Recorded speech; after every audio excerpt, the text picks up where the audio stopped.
a su propia red de abastecimiento. Villa El Salvador fusiona el movimiento de comedores populares con el movimiento del vaso de leche en la Federación de Mujeres de Villa El Salvador, en la FEPOMUVES. Porque Villa El Salvador en realidad revoluciona muchas cosas, revoluciona también la organización vecinal. Llegó un momento cuando 70 clubes que recibían alimentos organizaron su propia Federación de Mujeres de Villa El Salvador. El objetivo era juntarse, conversar, pero cocinar, comprar, almacenar, chequear, cocinar y luego repartir. Era 1983, cuando en una reunión estas mujeres decidieron que se independizarían de las redes existentes alrededor de las agencias donantes y que formarían una institución propia que trataría con todos los donantes. Esa decisión fue crucial porque permitió que surja un movimiento independiente y organizado de mujeres populares de Villa El Salvador. Al año siguiente se concretó la iniciativa municipal del vaso de leche y la Federación Popular de Mujeres de Villa, creada el año anterior, amplió sus objetivos y líneas de actividad. De este modo, estaba naciendo una institución femenina ligada a las actividades de sobrevivencia. Este tipo de actividades sociales se había vuelto, por primera vez, una práctica extendida, conforme se había profundizado la crisis económica de los años 80. Muchas instituciones nacieron trabajando para la sobrevivencia, pero pocas trataron de superarla. Entre estas últimas se hallaba la Federación Popular de Mujeres de Villa, que tomó diversas iniciativas e incursionó, por ejemplo, en el parque industrial del distrito y también incursionó en el tema de los derechos humanos.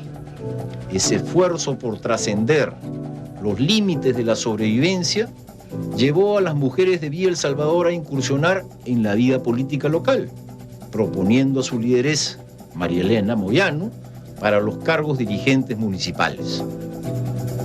Ella vive su militancia en un momento en el que la izquierda está muy fragmentada y si bien Villa El Salvador durante mucho tiempo fue algo así como el paradigma de la organización y de la unidad de la izquierda, desde mediados de los 80 y hacia fines de los 80, se va quebrando como se va quebrando toda la izquierda a nivel nacional. Y Sendero Luminoso y el MRTA se enquistan, van entrando a partir sobre todo de los últimos años de los 80 y esto va creando mucha desconfianza entre ellas, entre los diferentes grupos, va afirmando las contradicciones, las fisuras y entonces María Elena en ese momento entre el 89 y el 91 juega un rol muy importante, más que exclusivamente como dirigente de mujeres, que lo sigue ejerciendo por supuesto, como dirigente vecinal, como dirigente del movimiento popular de Villa El Salvador.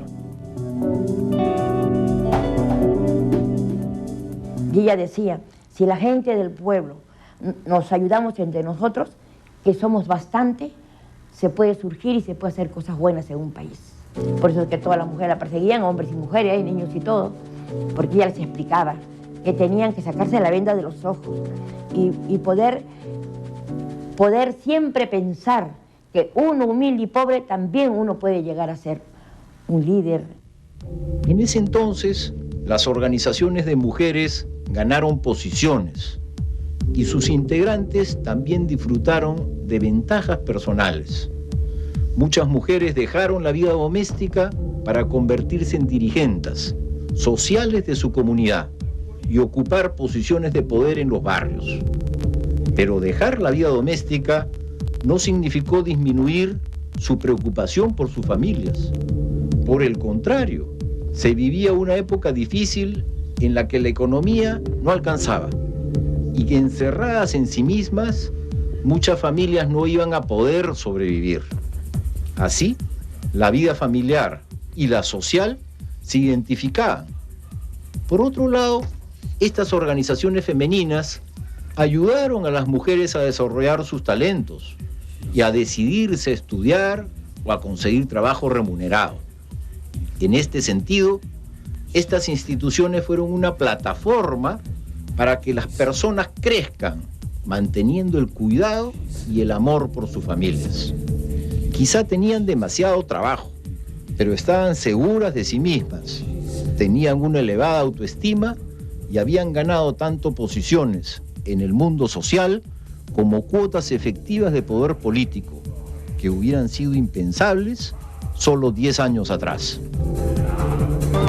El vaso de leche fue implantado por el municipio metropolitano cuando ya existía la Federación Popular de Mujeres, pero su formación le confirió un impulso suplementario. Los clubes de madres tomaron en sus manos numerosas actividades. Recibir y distribuir la leche en polvo en forma ordenada y transparente, prepararla utilizando sus propios utensilios y locales para distribuirla a las familias beneficiarias. Como tenían casi todas las responsabilidades, las mujeres pidieron la transferencia del programa desde el municipio a la Federación de Mujeres, lo que obtuvieron en 1987. La idea de María Elena Moyano era que los programas sociales sean manejados por las comunidades beneficiarias. Antes de la transferencia, la Federación Popular de Mujeres de Villa se organizó en forma gerencial, formando 8 centros de abastecimiento, cada uno con su propio directorio, cada uno con su propia gente. El programa fue una gran oportunidad para crecer y desarrollar capacidades. Reclutó mujeres que hasta entonces habían estado en sus casas en labores domésticas y las proyectó como administradoras comunales. Mucha gente la quiere y mucha gente, porque también ha sido presidenta de la Federación de Mujeres, que ya podía, mejor dicho, mandar, eran 11.000 mujeres que estaban al mando de ella, y ella logró tener, ¿cómo le voy a decir?, el poder y tener la facilidad de hablar los demás y ya entendían las cosas. Entonces ella empezó a atender a esas mujeres a su lado, pero a cada una enseñarle lo que tenía que hacer, que solamente no se van a dedicar más que a los comedores ni al vaso de leche, sino también tienen que superarse para algún día poder trabajar en los gobiernos. Hizo que las mujeres que habían estado muy recluidas en sus casas, muy aisladas, tuvieran espacios de socialización y se convirtieran en personas, tuvieran proyectos particulares, consigan se trabajo, individualicen además, ¿no? Este fenómeno de la modernidad que en muchos casos demoró mucho en llegar para las mujeres de sectores populares, ¿no?, que estaban muy dependientes y muy aisladas.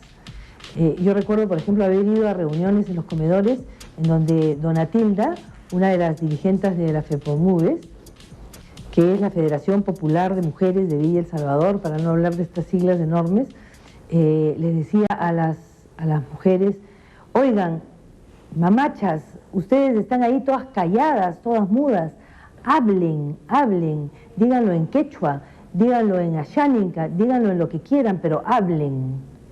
Y ese es el primer efecto más importante que tiene el comedor y que tiene la organización de mujeres, el comedor o el vaso de leche, que es hacer que las mujeres comiencen a actuar como individuos pensantes, que tengan opinión, que sepan quién es la autoridad, que sepan qué quieren, que se sientan parte de algo.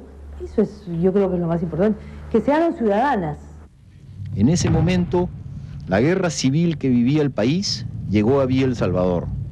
Sendero Luminoso había fracasado en su propósito de capturar el campo a través del terror. Por el contrario, en el campo, en los medios rurales, había dejado una secuela de muerte y destrucción, cual plaga de langostas. Por ello, el primer Congreso de Sendero decidió trasladar la guerra a la ciudad y librar una batalla en Lima, a fondo, por capturar el poder, derrumbando al aparato del Estado sobre la base del terror. Para ejecutar sus planes necesitaban ubicarse en los barrios populares de Lima y encontraron que los dirigentes eran firmes, tenían muchos logros y reconocimiento de sus bases. Pues bien, con toda sangre fría, Sendero Luminoso decidió acabar con la vida de María Elena Moyano para espantar a los demás y abrirse paso a balazos.